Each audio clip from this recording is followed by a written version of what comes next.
Hi, welcome to the first episode of TableTalk Tuesday.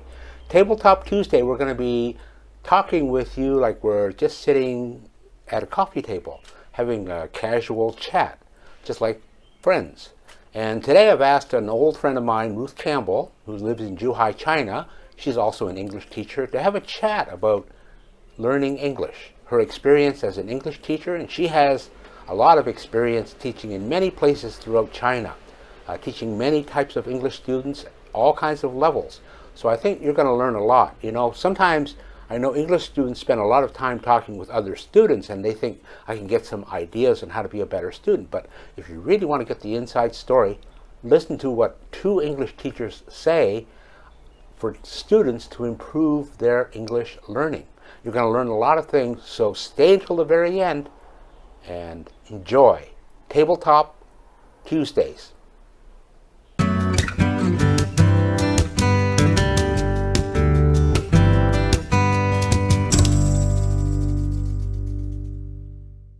Hey Ruth, long time no see. Hi, Herbert. It's been a while since we've seen each other.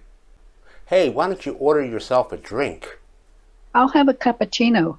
You know, we've known each other for over 30 years, but there's still a lot I don't know about you.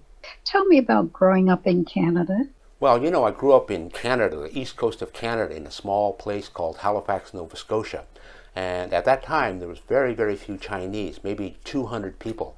And so my dad kind of looked after the affairs of the Chinese community because he was the only one that spoke fluent English. So he was always in the court or at the police station or at the lawyers or the accountants. Many, many things that he was arranging for the Chinese community. And growing up learning English in a community like that was very challenging because I felt I had to really learn, and not just learn English, I really had to master English.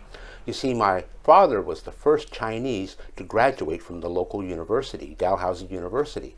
My mother, on the other hand, had 1 year of school in my ancestral village of Huiping.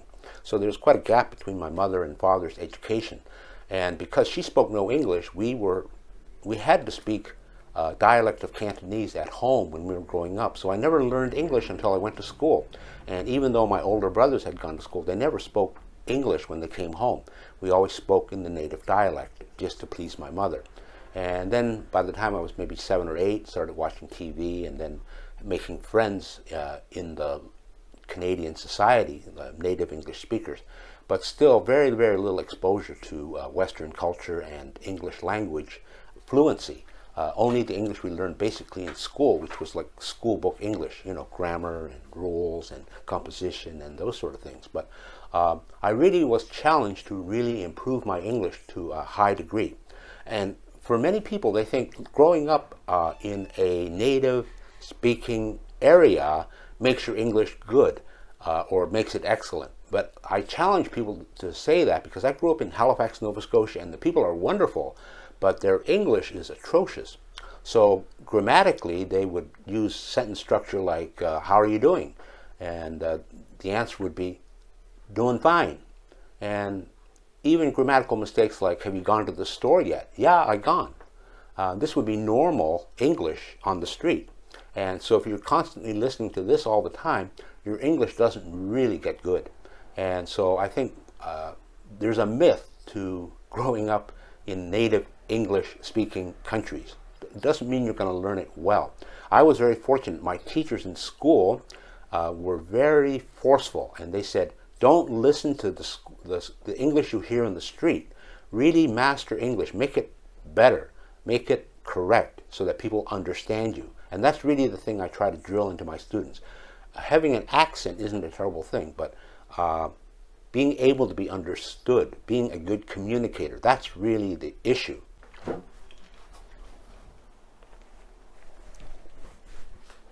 Here's your drink. Thanks. So English was not your mother tongue? No, English was not my mother tongue. I really struggled with learning English. I didn't really get fluent in English until I had what I call my breakthrough. When I was 10 years old, I was asked to participate in a speech contest at my local church. And the reason I participated was there was only one other participant, was the minister's son. And because he was the only one in the contest, I thought, that's not really good. He needs a competitor. So I spent 2 nights preparing a speech, writing a speech, and then on Tuesday night I went to the contest and I didn't win. I did get a consolation prize, a $1 centennial dollar bill from Canada, and a 12-color pen was my prize. But that gave me enough confidence and boosted my ability to speak in English. And it was like 15 years later I started winning speech contests in Toastmasters. So really, you need to really push yourself to become fluent. It's not going to happen in a day or a week or a month. It takes maybe years. But if you think that way, you think long term, you can really do it. That's quite a story. So you and I share a common occupation. We're both English teachers. How did you become an English teacher? Well, I became an English teacher by mistake. About 15 years ago, a friend of mine was at CPTTM.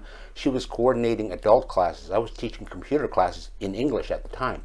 And she called me with an emergency and said, hey, one of my English teachers has just gotten on the plane and left without telling me, and I have a class starting next Tuesday. This was like Thursday. And she said, you have 5 days. Can you prepare an English class? And I said, only with one condition. She said, what's that? I said, I'll be able to use the material as I would like to prepare it. And I had some ideas already on how I was going to teach English. So my method was activity-based and a lot of speaking in the class, games and activities to make the students really use what they learn and not just memorize rules. And that became very effective. And so I started teaching English from there, developed courses on grammar, courses on pronunciation, courses on public speaking. I have about 12 different courses that I developed for CPTTM, which I still conduct today because they're very popular.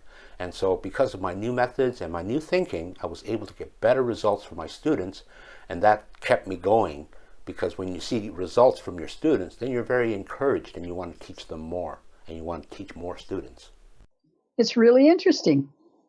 Well, I taught at several universities here in China, at Jiao Tong in Shanghai.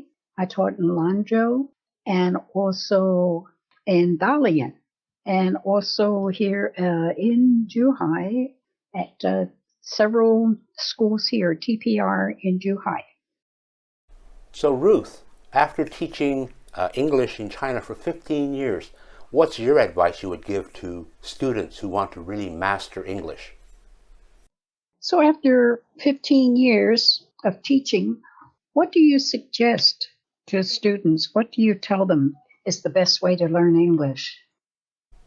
Well, I always like to tell my students, you should really think long term. And you should think about maybe 5 years or 10 years, not just take one course and then stop, take another course and then stop. And this, unfortunately, is a pattern that many adult students have when they learn English. For their children, they get them to go every week for years and years and years. But for themselves, they'll take a course when they feel like it, and then they stop. Then they take another course and they stop. The other thing is really, students really need to learn to get rid of their English to native language dictionary. They really need to get used to the idea of using an English to English dictionary. The brain has different sections, an English section, your native language section, and a section in the middle which has both. Unfortunately, when you use a dictionary that's English to native language, this middle section increases, but your English section never increases. That's why your vocabulary, even after 15, 20 years, never improves if you continue using a dictionary that has native language.